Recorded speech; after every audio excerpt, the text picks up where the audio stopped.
So, this is a funny one because I have my husband. How are you, Martin? Yeah, I'm all right. I'm here. I had to drag him over by the scruff of the neck. Blackmail is a wonderful thing. Yeah. So, it is Wedding Tip Wednesday podcast. How long are we married? Are you testing me I was now? just trying to think. Are you? Is this a test? No. The standard male answer to that is not long enough, sweetheart. It is 12 years this year. Did you hear like the elevation in her tone as she's kind of searching and wondering if it's the right answer? It is 12 years, isn't it? Isn't it? It's 12 years this year, yeah. Yeah. But we were together quite a long time. Quite a while. Yeah, before we got married. Yeah. Mm-hmm. You have to be sure about these things. Yeah. You can't just go rushing into something. Yeah. There might be a couple of kids there as well, but, yeah. I remember when you asked me to marry you. Yeah. On Christmas Eve. Christmas Eve. In a card. Yeah, because I'm the most nervous I have ever been was that night. Stop. Yeah, we see, I knew what I was planning. Yeah. You didn't. I hadn't a breeze. Well, you see, what happened was, it was the yearly conversation. She got a phone call. Jenny got a phone call, Christmas morning. And it was, no, he didn't produce a ring. No.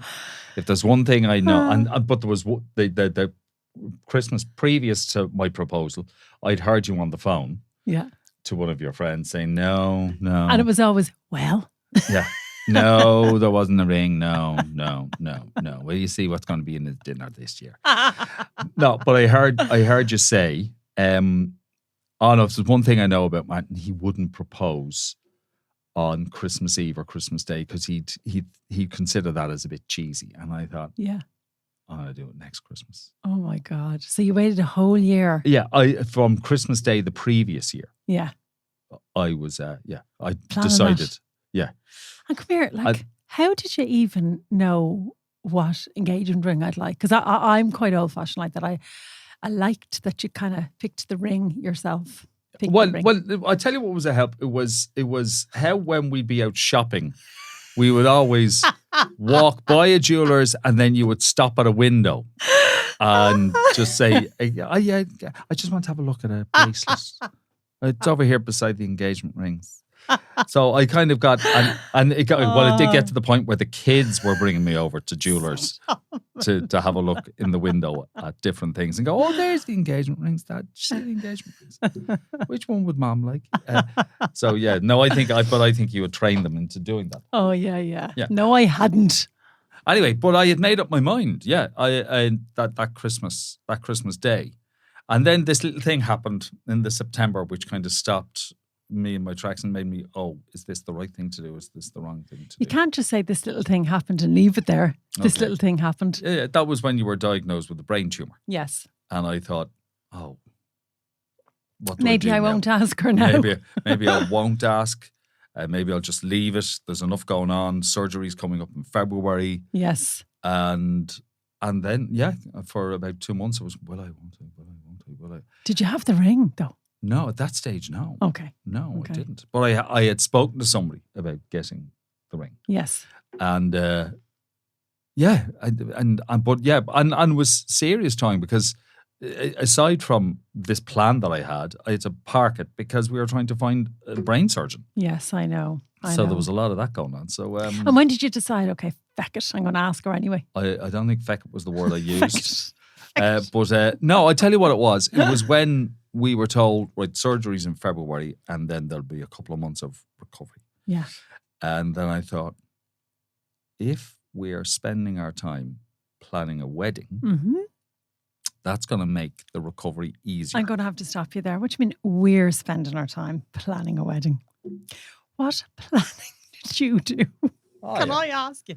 What did you tell everyone? What did you plan? What did you went and you picked your suit and my brother's suit? Oh, you're great, yeah. Help my brother organise the stags. That's a lot of work, love. Oh, huge. Yeah. I booked a DJ. Oh, you're amazing. I am. Yeah. I told you to ring him. Anyway, so I did a fair bit. I showed up. Okay, yeah. You're great. That's the other thing as well. You're great. Yeah. I think an awful lot of the women organise weddings. Can I just say that? Yeah. That's not a sexist thing to say. That is what happens in my experience. Yeah. Okay. Yeah. Yeah. So, yeah, but hang on a minute. Hang on. Is it not a red flag if you're sitting down with a couple and he opens up the spreadsheet? Well, I've often had, I have had men come into the studio with lever arch folders.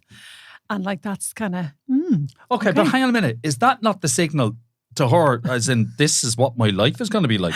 No, do you know what though? In some cases, men can be more organised than women. And I think that was probably the case in these instances. Yeah. But it did look strange. Yeah, like it did look strange, yeah. Yeah. Yeah. Do they come out with mood boards? Do they? Not far off it. Yeah. Definitely. Control. Yeah. Anyway, sorry, I totally could have. Yes, you did. Sorry. I thought for the story of my life between Christmas Eve and the surgery. Of course, that the surgery is gonna, the impending surgery would dominate. But at least there was a distraction. Yes. And then during your recovery, I knew this will be a great distraction. Yeah. But I also proposed because I love you and I wanted to marry you. I love you too. So. You know what? That was so insincere that I thought she was Holly Willoughby. Oh, God. I'm not commenting. No, don't comment. I'm not commenting. Anyway, the rest of you know what I'm talking about. Yeah. But yeah, I just thought it'd be a really lovely distraction. And it was a lovely distraction. It was lovely. It was a lovely distraction. And we had a great wedding day, didn't we? Brilliant. Would you change anything? Apart from marrying someone else, would you change anything else? That's my cue to say, I wouldn't marry anybody else. I would do it all again just to marry you. If you could go back and do the day again, what would you change? I'd probably, some of the people. Careful. Some of the people who we invited. Yeah. What I change? Not an awful lot, because I thought the day was great. And it was a brilliant day. I was up early because I couldn't sleep. Tell me. I was just going to ask you that. Why couldn't you sleep? Like, you couldn't sleep at all the night before. No, I barely slept. I think I got about 2 hours sleep, but only because I'm worried about the day. I'm worried about the speech. My speech, Jesus, went on forever as well. I needed to edit that. We'll talk about that in a few minutes' time. Okay, yeah. And yeah, that kind of thing. But by the same token, I woke up early. I was able to look out the bedroom window, and as I looked out the bedroom window, I saw florists arriving and the hotel getting the place ready for the wedding that day. So that helped to build the excitement. So yeah, it was a great day. It was amazing. And tell everybody when you wrote your speech. That morning. Yeah. I kind of had the bones of it for the couple of days beforehand. I had the bones of it, and then I put pen to paper. Yes. That morning, which was a mistake because I should have done it. I should have done it much earlier, and then I could have edited it. Because you kind of knew 11 months previously that you were getting married, so you had the whole time. Yeah. A lot of people would say to me, God, I'm really absolutely so nervous about the speech. Were you nervous about doing your speech? Yes, of course. Even though you're a television presenter. Yeah, but this time it's like when Dean got married, and I had to. Dean's our son. Yeah. Dean's our son. Yeah, she's giving context here. Yeah. Because it's when you're presenting, but when in a situation like that, it's personal. Yeah. So it's different, massively different. Yeah. I think Marty Whelan said the same, that when he was getting ready to do the father of the bride speech, he was the most nervous he's ever been, because it's personal. Yes. Yeah. They wanted me to do their daughter's wedding. She wanted me and I wasn't available. I know. Such a lovely We love Marty. We love him. Yeah, we love Marty. We love the whole family. Yeah. Yeah, they're a lovely, lovely, lovely family.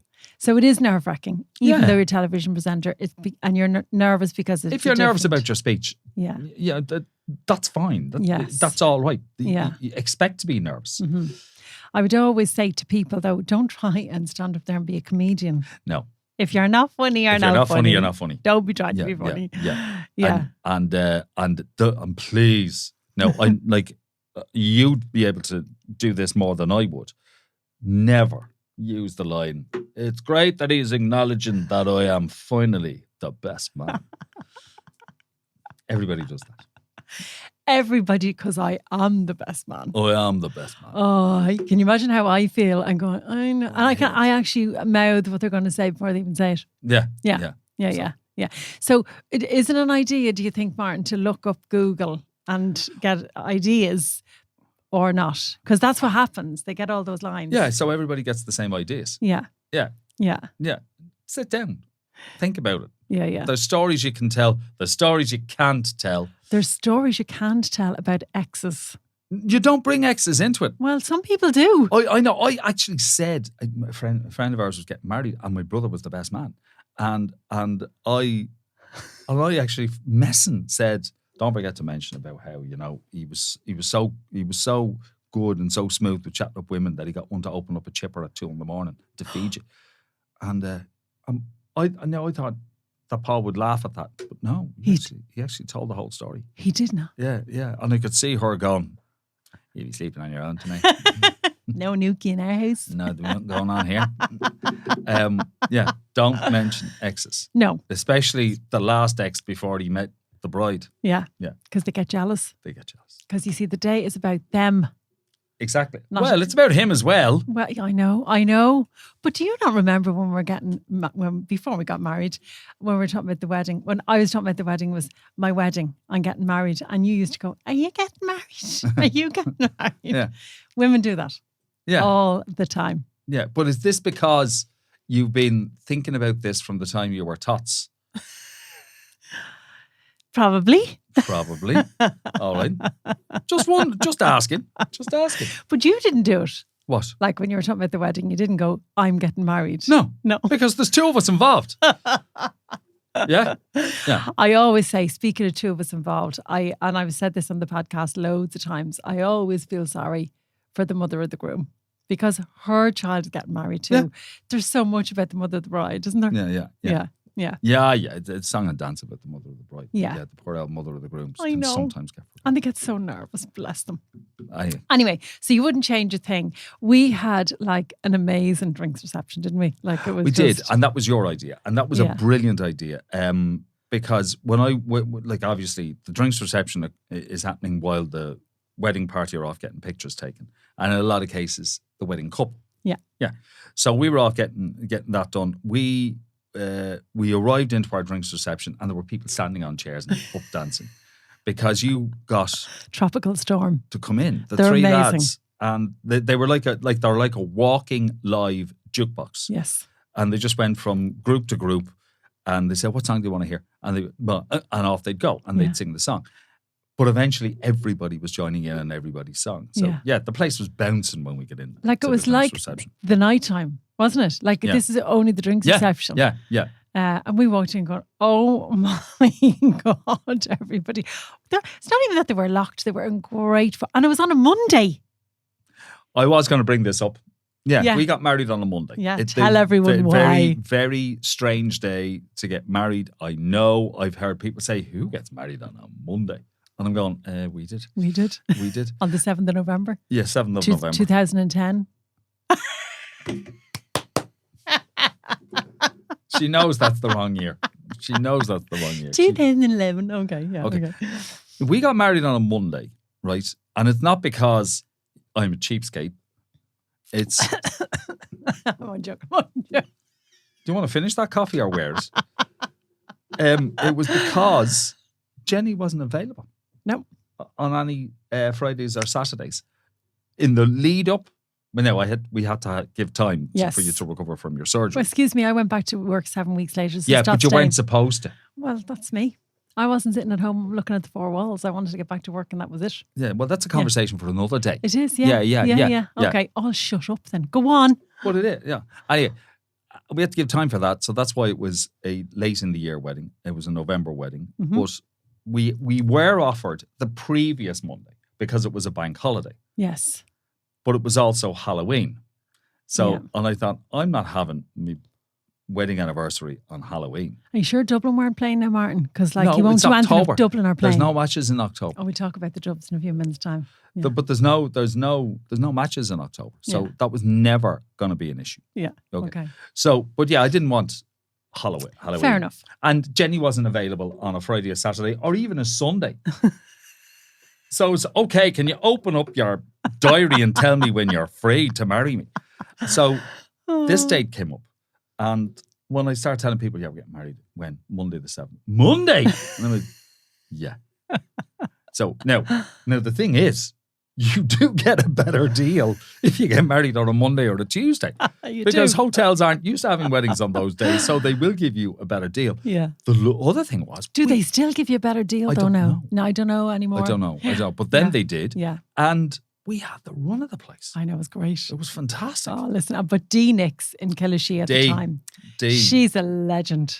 A living saint. Yes. Yeah. She was absolutely amazing for us. And her team were absolutely amazing. Yeah. And that was in Killashee. She's no longer in Killashee. She's up in Lawlers now. Oh, she's running the place, and she's only down the road from Killashee. Yeah. Fantastic. She's amazing. Anyway, yeah, Dee was absolutely brilliant. Yes, she was. But we had the run of the place, and it was great. And if you remember, it was a beautiful sunny day. God. People were outside with jackets off. It was not only was it sunny, it was warm. It was warm. Because we were in the spot we were in was a kind of little sun trap. Well, that's great. And it was absolutely gorgeous. Yeah. It's the kind of weather you'd expect to get in June, July or August if you're planning to have that. And I kind of had, I thought it was going to be raining. So I didn't really care about the weather that day, genuinely, because it was the 7th of November. But when the weather was just so fabulous, it was kind of made it, didn't it? Yeah, just added to it. Yes. Added to it. But it was great. Brilliant day. Yeah. The place was bouncing because of tropical storm. Yes. And then they came into the dining area then. But before they did. Yeah, before that. Can I just give myself some praise? Yeah. So, I don't know if you know this, everybody, but Martin is an absolute and utter fanatical Dublin supporter. I plan our summer holiday around Dublin matches. Like Dublin comes before Jenny McCarthy. No, hang on a minute. Sorry, it does. Look, I've said to you before, the longest relationship... We're not going to have a row here now, right? No. The longest relationship a fella has in his life is with his football team. Okay. Yeah. So long, like before you appeared on the scene, before you appeared on this earth, I was supporting the Dubs. Oh, yeah. Yeah. Mm-hmm. Okay. So that's the longest relationship I have. Yes. Is with the Dublin football team. So Dublin had been playing, and they'd been playing very well, and they hadn't won the Sam Maguire. I know all this. 16 years. Since 1995, and they won it in 2011. Yeah. And I remember going to see George. Coco put the ball over the bar. Yes. And we went into party mode. It was amazing. Oh my God, you're unreal. But we went to see George Michael. Was it a week or two before the wedding? It was a few days before the wedding. A few days before the wedding. And I was already having conversations about possibly getting Sam Maguire to our wedding, but not telling you. I'm not very good at these surprises. You're amazing. You fucking surprise me all the time. I'm shy at surprises. And I had photographed one of the players, Alan Brogan. Yeah. And the previous December. And I remember sort of negotiating, would we get it, would we not? Because we hadn't won it in so long, it was making its trip around Dublin. Yeah.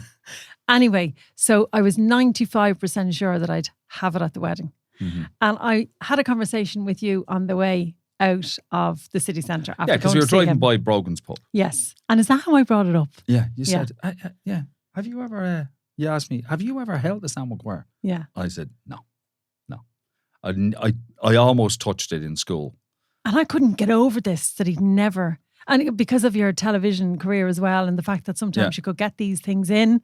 McCarthy, FA Cup. Yeah. Champions League trophy. Yeah. Premier League trophy. All of them. And I'm like... League Cup. The English League Cup I've held. I had butterflies. Sam Maguire... No. Yeah, when you said that to me that night, I went, oh. No, but this was because in the 70s, right, when the Dubs were doing really well, and Sam Maguire came to the school. Yeah. But our teacher was from Kerry. Oh. And we'd just beaten Kerry in the All-Ireland. Oh. And he deliberately kept us in the class. Yeah. A bit of bitterness there. Yeah. So when he said, right, you can go down, and literally as we were going down the stairs, 3 of the players were leaving the school with the cup, and I swung my hand down and trying to touch it and missed it. Oh. Yeah. Anyway, so the wedding came, the day was there, and Dee, legend that she is, and obviously she knew about it. And I said, I think we almost have it. So what I wanted to happen was that everybody at the wedding was there when it arrived. So we organised for the group shot. Now, I'm not particularly into the group shots at weddings. Like I think they're a waste of time because not everybody is there for them, when they're happening. But anyway, I said, that's what we'll do. We'll do the group shot. And do you remember we brought everybody in Killashee? They have this fabulous stairs, this kind of like one set going this side, the other, what do you call it? Like a sweeping staircase. A sweeping staircase. So we were all in the middle of this sweeping staircase. And what I had organised was for our 5 children. You didn't even see them missing. That's the gas thing. They were gone, yeah. And your poor dad, God rest him. And we'll talk about your mum and dad in a minute because he brought you up loving the Doves, didn't he? Yeah. And I had to make sure he was in the front row. And do you remember? So what was the song called, actually? So I had said to Dee, we're going to stand there. We're going to pose for the photograph. Barbara, who is my lovely friend, she was taking the photographs. She's going to take the picture. But will you start streaming? What's the song? When the Doves go up to lift the Sam Maguire. Yeah. So that's start playing. But wasn't the cue one more shot? Oh, yeah. But the kids were having so much crack with the cup. So they were up behind Barbara on the next level. Yeah. And they couldn't, and they didn't hear it. And she said one more shot, and I thought, how many more shots is there? And so and eventually the kids heard, and then the music. But were you like, what's the music? I could sit. I was looking at you for your expression. I'd start hearing this music coming through, and I went, what's going on? And then the kids came down with the Sam Maguire. Did you nearly die? I couldn't believe it. I actually couldn't believe it. It was a great surprise. My brother went ballistic. Your dad's false teeth fell out. My dad's teeth fell out because he'd never held it up. None of us had. Your dad had never held the Sam Maguire. Like, I'm even getting emotional thinking that. Yeah. Do you know? So it was brilliant. It was absolutely brilliant. Oh, the photos and the video, just priceless. Priceless. Yeah. It was amazing. Yeah. So and it's gas. You mentioned. I mentioned. Back in the 70s in school, it was my first year in secondary school. Yeah. And the teacher just wouldn't let us down. Anyway, so this happened. Yes. And I couldn't, But can I tell you what happened to so anyway. Oh, this is hilarious. Killashee were trying to get everybody in for the dinner. Everyone was like, can I have a shot of that? Obviously, because you hadn't won it for so long. But they'd won it so dramatically. Yes. It was literally Roy of the Rovers stuff. This was the kind, if somebody had written that game as a movie script, they would have been, that's never going to happen. Yeah. But it did. But it did happen. But everybody nearly at the wedding wanted to photograph the Sam Maguire. And Simon, who worked there at the time, said, Jenny, can I just take the Sam Maguire away? Just we get them seated. And I thought, he brought it into the kitchen. So there was no, the dinners weren't getting cooked then. Philip, who works, he's the head chef Dublin down there. mad as well. Oh, he's a Dublin fanatic as well. And I'd say our dinners were cold when we got them. I know they weren't. No, they weren't. Anyway, look, it was great crack and we had the best fun, didn't we? Oh, it was a fantastic surprise. But what I also learned after the event were a couple of things. Was that at one point, Alan and Bernard were talking about bringing the cup into the room. Mm-hmm. They'd have had the gear ripped off them. They would have left the room naked. It was a good job they didn't bring the cup in themselves. So they put the cup in a taxi. Oh, hilarious. And I'm stuck in traffic. He was driving around to all his friends. Going around to all his mates. Have the Sam Maguire. Traffic on the next road is shocking. I'll be there in a while. Photographs everywhere. But you know, it was if I was him, I'd have been the very same. Yeah, of course you would. But you know, it was lovely. We actually had the Sam Maguire on our table and we had our dinner. And I remember Maureen Catterson, who was the one who helped me bring the Sam Maguire there. She was looking after publicity at TV3 at the time. Now she's in RTE. Yeah. And she is doing so well for herself. Fair play to her. She's like, to get Sam Maguire. Oh my God. And she didn't want to interrupt the speeches. Oh, that's right, because it had to go somewhere else. There was someone sitting outside waiting for it. Anyway, enough about Sam Maguire. Okay, Martin. Yeah, so the November 7th, 2011 was the day I got to hold the Sam Maguire. I also got married that day. So Yeah. So you got 2 prizes. 2 prizes, yeah. Yeah, but it was cool. It was cool. Let's talk about your suit, Martin. Like you got your suits in Louis Copeland. I got my suit from Louis the Suit. Louis the Suit. And what I love is you still wear it to this day. No, not every day. Because I can. Because you can. Yeah, I know. I remember this being said to me, and I'm not being blasé when I say this, but like buy cheap, buy often, and I know that sometimes you're going to pay a little bit more when you go into a place like that. Not just Louis, but anywhere like that, you're going to pay a little bit more. Yeah. But here we are, 12 years later, and like I put that suit on me. Now I'm delighted I still fit into it, but I put that suit on me, and it looks brand new. Yeah, it does. Every time. Still looks brand new, and I put it on me recently. You did. We were going to an event and I put the suit on and I went, this is brilliant. Yeah. And every anniversary, because we always go out for something, don't we? You wear it every year. I wear the suit. Yeah. Now, was it like... Don't contradict me, Martin. No, what was it? Yeah, there was only one anniversary when I didn't get to wear it. Yes. Yeah. So you would, and I always say this as well. I highly recommend that the lads invest in a nice suit for their wedding day. Yeah. Because, the amount of times I come across suits and I'm thinking, oh my God, they don't even fit them properly. And waistcoats drive me crazy. So sometimes the waistcoat is too high up on the tummy. And I know you could say, well, is that because the person has a bigger tummy than everyone else? No. I hate to see the shirt sticking out underneath the waistcoat. It just makes the photos look terrible. Mm-hmm. So to get fitted properly for a suit is essential. And I couldn't recommend Louis Copeland enough, actually. Yeah, I know. And they will fit you. And what I thought was great was my brother was my best man. So he got his suit in there as well. Yeah. First time he's ever put a suit on that fitted him perfectly. Yeah. There were no alterations needed, nothing. It just fit him like a glove. And he to this day still has that suit. Yeah, he loves it. Yeah. And it still looks brand new. Mm-hmm. But when we went in to collect the suits, the guy said, "Right, do you want to fit it on?" And I said, "No." I said, "It's grand, sure." No, he said, "Fit the suit on." Sorry, before you picked it up to take it away. Do you want to fit it on? You said no. And I said, "No." And they said, "But we see, this was all new to me." Oh my God. And they said, "Fit it on." And I said, "Why?" He said, "Because you've probably lost weight." Yes. And in a lot of instances, grooms lose weight too before the wedding. And I put it on and they needed to take the suit in. Yeah. Because I had lost weight. But you were losing weight at the time. Remember you were doing the whole gym thing? Yeah, I was doing the gym thing. Yeah. So try it on before you leave. And did. But it was fantastic. And it's gas, right? Because I was trying to pick a suit for the wedding, and I was watching TV, and this old video came up for True. You know the Spandau Ballet song? True. And it's gas. And I saw Tony Hadley's wearing a navy suit with a white shirt and a silver tie. That's what I'm going to go with. Yeah. So I got my inspiration for what I wore to our wedding from that video from 1982. Now, his jacket was a 3/4 length jacket. Suit. So I said, I'm not doing that. Yeah.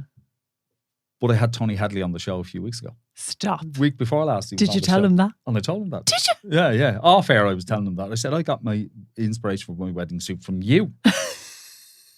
But I was telling him that I still had the suit and it still fit me. Yeah. And he said, well, the suit I wore in True won't even go near me now. So we were talking about your lovely dad and your lovely mum. So let's just call them by name. So your dad's name was? I'm called after him. Martin. Yeah. And Chrissy. Yeah. Chrissy was just like, she's just like my mother. Like she was just like a little pet. And the reason why I want to talk about them is because they were so amazing and loved them to bits. But it's really important, isn't it, to place people. So Martin's dad was in a wheelchair. Mm-hmm. And I think, when you're doing your seating plan, it's very, very important to take all that into consideration. If you've got somebody who needs a bit more space. Yeah, a bit more space. And also, if it's necessary, access to the bathroom. Yes. As well. So put them in a place where it's going to be an easy route from there to where they need to be. Yeah. Absolutely. But he was up beside us. He was right beside us. Right beside us. And he was delighted. Like Sam Maguire being there was just a dream. He said it made his year, is what he said to me that night. That's after making me year. Yeah, well, I went up the stairs to get the cup and brought it down, and put it straight onto his lap. So he was delighted. Never forget it. Yeah, God, and the pictures are fabulous to prove. But I always remember your mum. Because yes, we had Tropical Storm at the train reception. Yeah, and they went around the table singing then when everybody sat down. They didn't want to go. Yeah. And we also hired like a singing chef. Now he was amazing. There's a lot of singing waiters and singing this, that, and the other, and some of them are amazing, and some of them are shite. Yeah. But this guy, sorry, but some of them are okay. So if you need any recommendations, give me a call. But we had, he was amazing, wasn't he, Martin? So he came out, brilliant. but he wanted to come out. And Tropical Storm were still on. Yeah, we had to get them off. Well, we kind of, but like they were doing it because they know me from weddings, and it was so much fun in the room. Mm-hmm. People were meant to be sitting down eating their food, and they were standing up on their chairs. Dancing. But I'll never forget him going over and singing to your mum, and she thought this was the best thing since sliced bread. She was rubbing his face and nearly kissing him, and I was like, look at your mum. Well, that was going to burst him. But they're just lovely memories, aren't they? Gorgeous memories. So I think definitely if you've got people who you're inviting to your wedding and they need a bit more space, that needs to be taken into consideration. And one of the things, Martin, as well, is that, if you've got now we didn't ask like loads of aunties and uncles and stuff because the guest list was just like, there were a lot of... You could only fit a certain amount of people into the room we were getting married in Killashee. So... But there are a lot of aunties and uncles that go to weddings, and sometimes you've older people, keep them away from the emergency exit doors because a lot of people go out there smoking and it can get a little bit chilly. So consider them. Yeah. Yeah. Martin's like, yeah, I'm not there, so I don't know. So you just talk about this. No, but you do know about this. And we didn't have aunties and uncles because... just the numbers were the numbers that we had, and these were the people that I know people might say, but they're your family. Yeah, they are, but they're family that we hadn't seen for so long in a lot of cases. They're still family. Yes, but it's just that particular year there were an awful lot of people who were very, very good to us. Yes, really, really good to us. Yeah, David McRedmond and his wife Penny were two. So of David us. was the CEO. He's the CEO. Was he? He's at on post now, but he was CEO.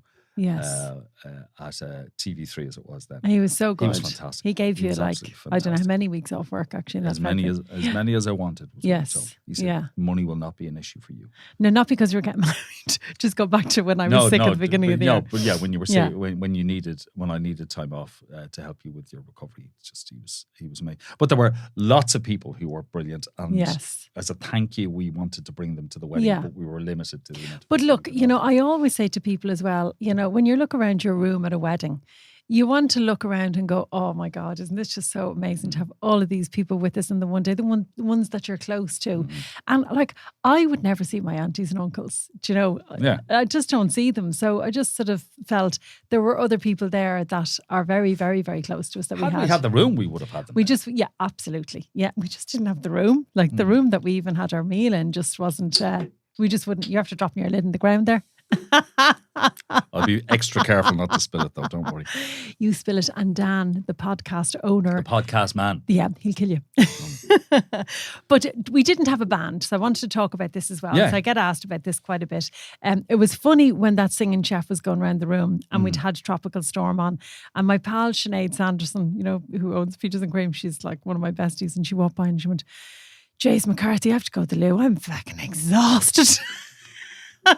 And that was at the meal. It was like the band showed up at the dinner. So we decided that we weren't going to have a band, that we would have a DJ instead. And it was, for us, I suppose, because of all we had on during the day, it really worked, didn't it? Yeah. And what I will say, look, bands are great. Yes. Absolutely. We had an amazing band as our son's wedding. The Favours. Yeah. There you go. Brilliant. That's who it was. Yeah. I'm glad you remember their name because I didn't. A senior moment. But so some bands will just say, right, that's it, we're done. And then somebody in the band becomes the DJ. Yes. You need a DJ. You need somebody. A good DJ though. Yeah. Somebody who can read a room. Yeah. Somebody who knows what they're doing. Yes. Yeah. Will we tell everybody who the DJ was? Phil Cawley. Yeah. Yeah, Phil Cawley. So he was working with you at Today FM at the time. He was, and excellent, brilliant, able to read a crowd, can sense when people are getting tired, so he can bring the beat down. It's not just a case of putting on a song after another song. There's a method to it, and that's why there are people who are good at it and people who are not so good at it. Yeah. So, yeah. And it was funny because we're getting married on a Monday. We thought, well, sure, we'll invite this amount of people, and some of them probably won't go because of work. Whatever. Everybody said yes. Everybody said yes. Everybody said, just invite. Yeah, I can invite 10, 15% more, then we'll come. I'm Yeah. like, okay. Yeah. What if they all say yes? And they won't. Yes. They all said They all yes. said yes. It wasn't a bad thing because we were delighted, you know. Yeah. And it kind of like it went on till late at night, which was amazing. I think Mark Cagney at the time, because he was up. Well, like Mark and Aidan, yeah, Aidan Cooney, they had to present Ireland AM the next day. Yes. I don't think it bothered Alan Hughes and No. Carl. No, I think they stayed the night. I think he took so, the. yeah. Oh no, they're great. They're great fun. Oh Pair my of them are God, great. they're our pals though. Yeah, they are. They are Yes. good pals. Yeah. So you wouldn't change anything? Yeah. You know, I don't think so. I don't think so. We got married at 3 p.m. Yes. And I was a bit worried, well, because you were worried that we wouldn't have enough lights because it was a November day for pictures, but we did. The ceremony ran for close on an hour. Yes. Yeah. Yeah. Yeah. Do you remember the ceremony? Well, I remember every bit of the ceremony. You know. Little shit. I'll never forget you. I'll never forget it. She was a bit eager. Now you can tell everybody what you mean by that now. Smarty, Okay, I will. No, smarty first things, right? I wish if I could change anything, it would be a decent heads up to say, if turn around and see your bride. Yes. But I didn't get a decent heads up. And by the time, and I know that you wanted me to turn and look at you, but I didn't know when to turn and look at you. I start getting a bit upset as well. So no, I want to talk about that in a minute. Yeah. So by the time I turned, you were on my shoulder. Yeah. So I didn't get to see you. No, I wasn't on your shoulder. Well, you were about 2 paces away from me. I was like beside you, Martin. Yeah, Calm down. Yeah. So I would have liked to have watched you coming up the aisle. Okay. And I didn't get to do it. So that would definitely be the change I would make. I should have gone, boo. Well, you practically did. But it would have been nice to turn and see you coming up the aisle. But yeah. So that's what I'd change. I know. And when I'm having sort of Zoom calls with my couples, what I would always say to the groom is that, you know, when Jenny is walking up the aisle, or whatever the bride's name is, so when she's walking up the aisle, it's nice for you to look ahead for a certain amount of time, just so I can sort of focus on you and have her and her dad or whoever's walking her up the aisle out of focus. Yeah. But then I'll tell you to turn, and then I'm getting her reaction to you. And I'm sort of telling two stories there. But yeah, no, nobody told you that. But let's talk about you crying. I got to the top of the aisle, right? And I looked at him and he was sobbing.